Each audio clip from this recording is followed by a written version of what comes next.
kinds of responses. No, those are really great. So, I mean, I know we're kind of running out of time. You and I can chat about this for another hour or so. Um, one of the thing is, you are in the forefront, and you're not only seeing patients, but you're also doing research. What can you tell patients at this stage, so who have, early stage melanoma versus someone who has advanced stage melanoma? Because everything we say, there's an enormous power of healing, I think, right? Yes. What kind of pearls of wisdom do you have? So I think the striking success that therapies have seen in melanoma is actually marching on. There is even more, and even though we're almost out of time, I'll quickly try to summarize. One aspect that I think is one of the most exciting, very recent developments within the last 1 to 2 years, and that is taking these treatments that were given to patients with metastatic melanoma and moving them up to earlier stages in the development of melanoma. So when it's still confined to the skin, but where we know, based on its thickness or based on local spread to lymph nodes, that these people have a statistically elevated risk that even after it's been fully removed by surgery, they could have a relapse. And unfortunately, that is the case for a significant fraction of patients with melanoma at earlier stages.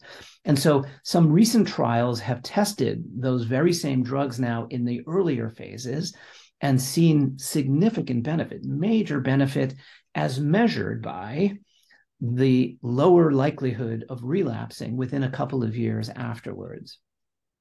Unfortunately, these data are so recent that we don't know whether these are the same patients who, if they did relapse, would have been cured by those Yeah. drugs at the advanced stage. And that's a terribly important question. We need to learn the answer to that question, because there's an uncertainty about whether to give these drugs to patients with early stage 2 or stage 3 melanoma, because the majority of those patients are never going to relapse after the surgery is done. So once again, we have this predicament. We could give a drug that may lower the risk of relapse, but many of those patients are at risk of side effects. And so if you didn't need it, if that tumor would never have relapsed anyway, you would certainly not want to expose those patients to that risk. So again, as you asked before, how can we tell which patients are going to benefit and which not?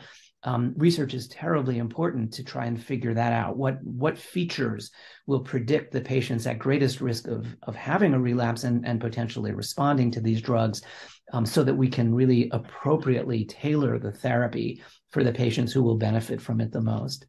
But coming back to your bigger question, I think, which is for the patients who have melanoma right now, family members or patients who are at risk of having melanoma,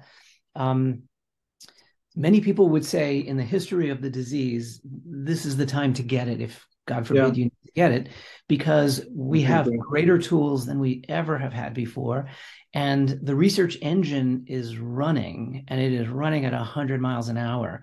There are discoveries constantly coming out. There are improvements constantly coming out. So for myself, I think I would speak for many of my colleagues, this is a very optimistic time in the field. We're not where we need to be. There's much work to be done. But we are learning so much. And again, because it is based on the science and the mechanism of the disease, we really think we're getting it in the corner here. It's stuck. And we don't have yet all the tools we need, but we know the questions better and better. And hopefully, as those tools come together, the therapies will really reach where we think they have to be at the end. No, that's a really optimistic outlook, right? And I completely echo that. And